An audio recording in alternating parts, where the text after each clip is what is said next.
Hi, I'm Dave Dinkel. I'm here today with Jeremy and Joshua, identical twins, even though Jeremy tells me he's the good-looking one. Anyway, what they're here for is they're new students. They've been in about 4 months. They've closed one deal, wholesale deal, about $17,000. Yes. You're closing one next week. Two next week. Oh man, they're running away. How much of the profits in those would you estimate? The one in North Miami is about $30,000, and the one on the duplex in Fort Lauderdale we have is about $14,000-15,000. Okay, so for students who are thinking about this or new students, you guys had some small background in real estate investing. You took a course. Yeah, we took a course, and took a very expensive course. Very expensive course. And when I did something very unusual. Typically, I have students come in and interview me, so to speak, and I interview them and to decide whether I want them in the mentoring program. I actually went to their office and interviewed them. And as I interviewed them, they were kind of full of themselves, frankly, because they thought they knew a lot about real estate investing without ever done a deal. And I decided, I'm going to get you guys in the program and change your attitude and altitude. Because all the money you paid, I don't think it'll ever come back, and I think you agree with that. Yes, it'll never come back. Yeah, but it's okay. We all make mistakes. I've never made one. But the point is this: you guys have come on, you've done what we ask you to do, make the phone calls, do the follow-ups, and things like that, and it's working, and it's going to continue to work for you. Yes. The more you do it, the easier it becomes. Yes. I was talking to him earlier because I had somebody else here. And she was saying to me, it's like staring at an 800-pound gorilla in the morning to pick up the phone. And some of the students overcome that by just doing emails and text messages, and it doesn't work. You have to make the phone calls. You have to make the phone calls.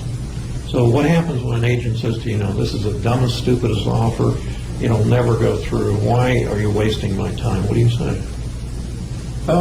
It really depends on the property. Sometimes, a lot of times, we send them in very, very low.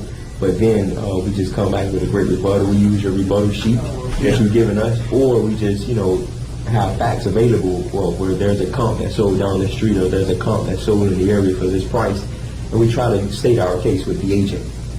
How does that work? They still tell me I'm wrong, and then we hang up the phone, and they call me back 2 weeks later asking if my offer is still valid. Yeah. Look, we have a simple philosophy. We can't overpay for it. So we don't compete with the high flyers that want to get full this price or higher. There's just no way. Who are we going to sell it to? So we're the last man standing when they need us, and they need us, they come back and tell us about it. Mm-hmm. One of the students that did a place not in another county was telling me that the agent cursed him out and just wouldn't shut up for about 2 minutes on the phone. And at the end, he said to the guy, "What else do you have?" And the guy said, "Oh, I have this piece of crap that I can't sell." He made $42,000 net profit on that without doing the rehab. Yeah. So you just got to do what we ask you to do, and it works. That happened on the 2 duplex deals. You bought the 2 duplexes from the same guy. Yes. The same owner, I mean, the same seller. Yes. What happened? I submitted an offer on one of the agent's properties. She calls me, "Are you crazy? This and that." She's going back and forth with me, and I said, "Well, listen.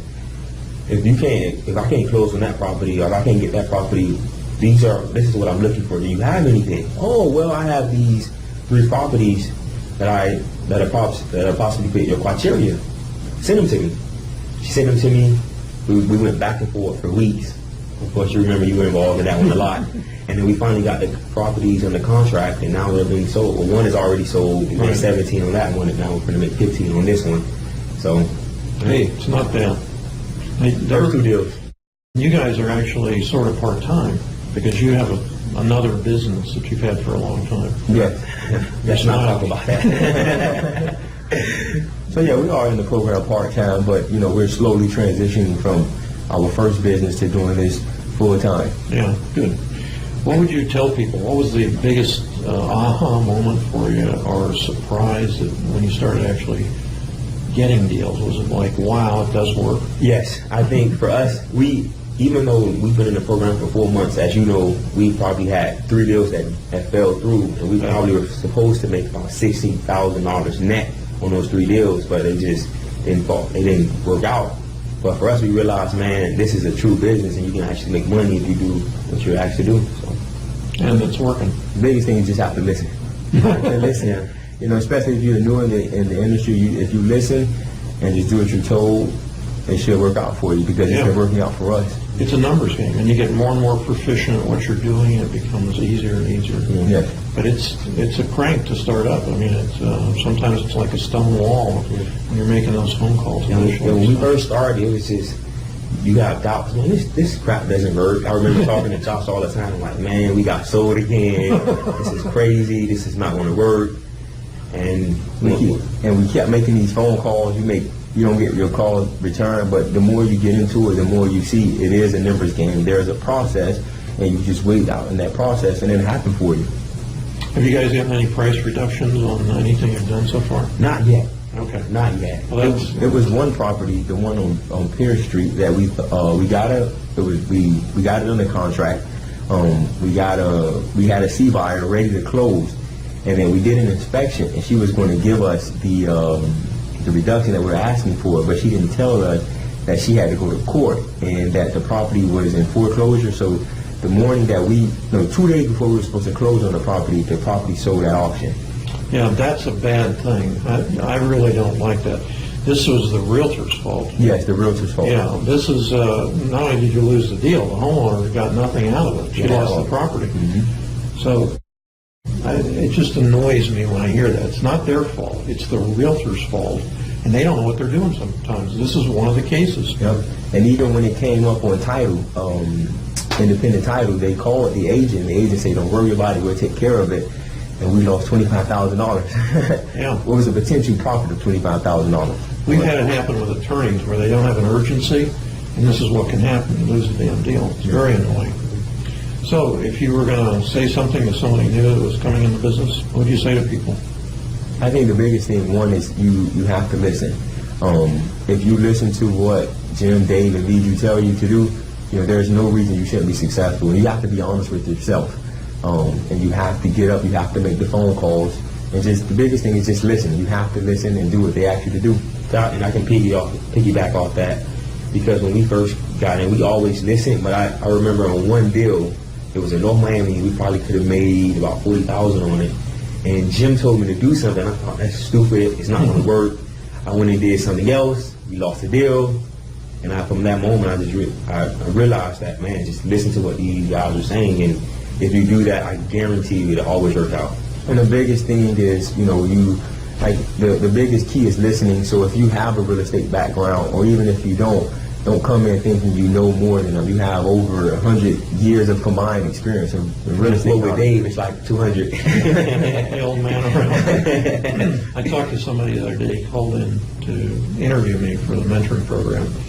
And right off the bat, he started on me about, I've done this and I've done that and I've done that. And I said, well, why are you calling me? And he said, well, I think everything is free. I said, what does that mean? He said, you can learn to be a real estate investor by watching YouTube's videos. There's no value in having a mentor. I said, then don't talk to me. What's 40 years of personal experience worth? He said, I can get it off YouTube. I said, then watch YouTube. Can you get it off YouTube? No, not really, because you can't call that guy on YouTube and ask him in the heat of the moment. And it happened, actually, one of his deals, he had called Jim when he was about to sign a contract. Jim picked up the phone, walked him through the deal, and we got it under contract. It's invaluable. I would have been McDonald's. I met the agent. I met the agent at the property, and he said, "Hey, let's go sign the contract." And I was looking over the contract that the agent had bought, and there were some terms in there that I just didn't think were right, or some terms were shaky. And I said, you know what? Let me call my funding partner, and I called Jim, and Jim just walked me through it and said, "Hey, no, that's wrong. It should be like that." I mean, there's times where I've been in front of an agent and I've called Jim 8 o'clock in the morning, and he answered the phone. You can't get that on YouTube. You really can't. They have a YouTube number? I remember calling you one night, 9:30. Please, the first thing I said was, "Don't tell Nancy I'm sorry, but I really need this answer." And you answered it, so that sets you guys apart. So. Well, the goal here is to get deals done.